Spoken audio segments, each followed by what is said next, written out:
It was just a normal early morning in Nicopolis Plaza. I was working in the back at Ammo Nights on Muna's Black Bow version 3 and Muna herself was upstairs, still sleeping. No kidding, she had been playing Turf War until 2 AM. Then the doorbell rang and 3 of our closest friends came in. These were Ash, Matt and Wouter. And I could already see from their faces that Ash had already broken her .52 gal for the second time this week. Is it this time of the week again? I asked with a large smug tone on my voice. She quickly defended herself. I couldn't do anything about that stupid sneaky Dynamo player. He had Ninja Squad and squished me. Even with only 1 point sensor and 1 extra baller, Matt, Wouter and I, we knew how to keep the zone in our favor and we actually won. Not with a knockout, I'm guessing? I yelled from the back at my workbench while Wouter and Matt were waiting at the counter with Ash's girl while she was looking at the splatting racks. Well, I'm still impressed with how good you guys can work together sometimes. With you throwing the point sensors, Wouter killing them with Escape Pro and Matt painting the zones and getting turf. Yeah, we really are the perfect agent team. Ash threw my way while hugging both Wouter and Matt. You guys are really lucky Uncle Sheldon is part of the agency, or else you had a lot to explain to Kelly and especially Mary. Pneuma yelled from upstairs while rubbing the sleep out of her eyes. Ash, you really need to learn how to be a lot quieter. I really can't understand how you could sneak through those Octo Striker missions. She just has a completely other, more serious personality when she rolls the hero suit. Matt stated. Hey! Ash yelled from the back of the mountain of splatlings she had pulled from the racks. Roboy, can't you keep them busy while I go back to sleep? I want to be fit for the games of Ranked I'm scheduled for this afternoon. Pneuma yelled as she went back into Octo form as she jumped into her hammock. What do you want me to do with them? Sing the Calamary Inkantation? Tell a bedtime story? I asked as I removed the spring from the .52 gal's trigger. Yeah, tell a story. We'll be here for a minute while you fix the gal, so why not some entertainment? Ash shouted as Sheldon was pointing irritated to where she had to hang the splatlings back. And Wouter added. Yeah, we have been curious for a while how you guys came to Nicopolis and came to live with Sheldon. You haven't told us yet. Well, at least it's a story I can do from the top of my head. But it isn't going to be all sunshine and Norwas in this story. Yes, yeah, we love a bit of eeriness. As Ash had just put back the last mini splatling and was pushing Wouter and Matt into my workshop, she quickly ran back into the shop without getting seen by Sheldon and grabbing 3 different kinds of slushers to sit on. See? She can be sneaky. Wouter lightheartedly stated. I left and began my story. Okay, it all started 4 years ago. I had them right on the edge of their seats. I mean, slushers. I was a young Octoling boy working as a mechanic and weapons designer at Siphon Development and Manufacturing Station. The Octarians and DJ Octavio had been planning an attack on Nicopolis Square for 2 years now. At the Siphon, I was tasked with designing new ink-based weapons to use against the Inkling menace living oh so mockingly on top of us. The 3 Squid-Peak Splatoon agents looked at each other alarmed. Octavio's words, not mine, I swear on this pressure valve. As I jokingly held up a pressure valve of the gal, they nodded and I continued. Although I had great interest and talent in making weapons, I was mainly instructed to build weapons at the construction line with the other Octoling boys. In the rankings of the Octarians, females are superior to males, so the Octoling girls are put into the military and the boys are put on the construction, weapons manufacturing and producing other Octarian like Twinticle Octotroopers hoverpads. Although some females are put into these fields as well due to their extraordinary mind and natural talent, but always higher than the males. At my lane we had been getting many kinds of weapons for the Octoling girls, and it was diverse every day, from shooters to blasters and sloshers to splatlings. This way the Octarians could keep us from getting almost brain dead from doing the same work every day. But this was very good for now, because now I can repair almost every kind of weapon there is. But every day I was counting now the seconds until our shifts were over. Every day at the middle of the night the beats from DJ Octavio would be blasting over the Octarian terrain. This was the way he kept us all in check, but due to my higher intellect and higher age, I was dosing off the hypnosis at the end of the day, most times at the end of our shifts. I still had the same mindset as always, but at least I was able to think for myself a bit. But if the rest would find out, they would put me under the experimental hypno shades made by Octavio's left tentacle, General Arcana, or the Killer Whale as she was called in the old Squid-Peak Splatoon. With these shades on, no thoughts would be left of your own. That's why I always waited until after lockdown, until I would be able to sneak from Purple Fin Flats to Sharktooth Scrapyard. This was where I would be able to watch over Mneuma as she was deployed there as an Octoling guard. With the Octarian boys, they can stay in their families until 8 years old and had learned enough about mechanics to make weapons. But Octoling girls were taken from their families at precisely 2 years from birth, to be taken to training camps to drill them for the Octoling army. I was lucky that my school was one dome away from the training camp and we had yearly school trips to the camp to show our dedication to the Octarian army. I loved sneaking into the camp to watch over Mneuma, as I was already old enough to remember when she was taken from my family. But she wasn't. I loved playing with her and humming that one special song to her, that girl from Inkopolis. Although with all of my attempts I was cut a number of times.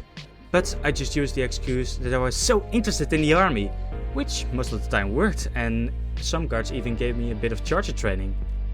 Although they could see I wasn't cut out for the charger. But these gave me a chance to get even closer to Mneuma, and I kept doing this almost twice a week, and I was really impressed with her splattling skills. And it also helped that she was abnormally tall, even for an Octoling, so she was very easy to spot.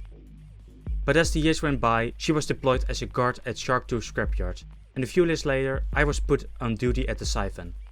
Although it wasn't very hard to sneak into the Sharktooth since the fence was old and full of holes, but the center was heavily guarded. This was where the mechanics would dismantle the failed Octarian technology to reuse in new parts and where they housed the power source. Because of this decayed state of defense, the army made the power source in this area in one guardable area to reduce the amount of guards needed. But they would only be able to fit 2 containers here, so they used experimental capsules to store Eel-Zapfishes, the fourth and second to last stage of a Zapfish. These powerhouses could produce as much electricity as 5 normal Zapfishes, but the normal containers weren't put up to that power. So even with these, they still needed 2 to power the whole facility. I was always sorry for the creatures, and most times when it was time to get back, I always went a little bit closer and threw some food their way. But then one night when I was planning to go back to Sharktooth Scrapyard, it happened. First, weirdly enough, the beats from Octavio weren't playing. I thought I was cut. But a whole other melody started playing, and it was so sweet and full of love and inspiring.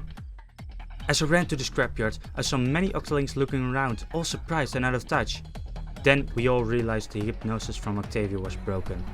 The beats freed our minds, and as I was thinking of this, I went back to Mneuma and how she would now be freed.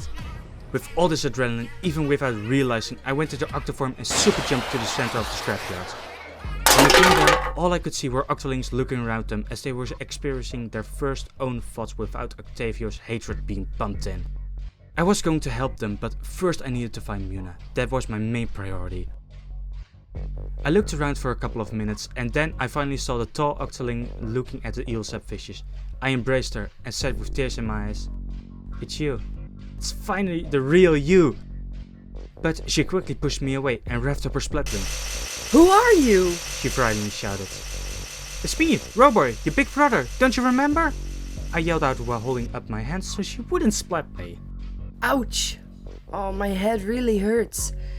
Every time I try to remember something, it starts pounding, she says as she lowers her splattling. "You calm down and take some time and try to remember some things, slowly. I'll go and help the other Octolings," I said, and she nodded back. After 1.5 hours of helping all the Octolings settle in and pointing them to the purple fin flats, I came back to Mneuma, whom was still staring at the Eel-Zapfishes. I asked, "And, did some of your memories already came back?" Some. I had a family, I think. It was in a rural area close to Suction Cup Outpost. "That's right." But wait, you said you were my brother? I still can't remember that, so please don't be upset if I seem untrusting, she said while holding her head down. I reassured her. "It's fine. I'm already glad you're fine, and I'm sure our memories together will come back. What do you say we go and free those Eel-Zapfishes?" I asked with great happiness, and she confirmed that she wanted to do that. And so we climbed the power station. On our way to the top, I began getting even more of my creativity back while humming the Calamary Inkantation. As I turned around to see how she's doing, I saw a tear running down her face and I asked, "Is everything okay? It seemed a bit emotional." As she quickly wiped her tear off her face to try to keep her confident Octoling warrior, she replied with, It's probably the effect of the music. Although the sound of you humming to that song, I haven't felt that safe in a long time. As she faced her head down to hide her face. I understood and we continued climbing, and I also continued humming the Calamary Inkantation on her request. After a minute or two of climbing scrap and another minute of climbing stairs, we made it to the Eel-Zapfish.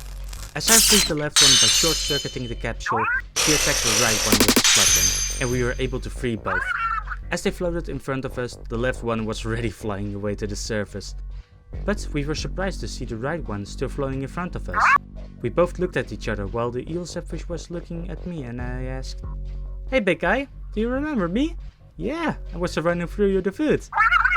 It seemed really grateful to me, but especially to Muna for freeing him. And he even started giving her heads, and she patted it back. And after that we went down the power station. But to our surprise, he kept following us. And as soon as we confirmed this, Muna asked, Can he come with us? He seems like he wants to be with us. "Us? Do you want to come with me? Even though you're still unsure I'm really your family?" As I hear more and more from you, I'm sure I'm going to be safe around you. You cared for these Zapfishes when everyone was still under hypnosis. And you have helped all of these other Octolings. And with the way he looks at you, he does not see anything dangerous in you. And you know what they say, if a Zapfish really likes you, you have a great glowing heart. And to be honest, that humming of you really reminds me of home, but I can't say that for sure yet. Okay, you're free to come with me, and your Eel-Zapfish too. My Eel-Zapfish? Yes, it seems to like you the most. So, don't forget to give it a name. And so, we went through many domes together with the newly imported Sparks. We met up with many different Octolings we encountered along the ways, and parted ways. Along the way we were working from weeks on end. With just the three of us, we ended up at Mount Nantai. But it was storming, so we had to wait at the entrance. Then lightning struck a few hundred meters from us, and Sparks got really frightened by it. As Muna and I tried to calm him down, it was almost too much for us to handle.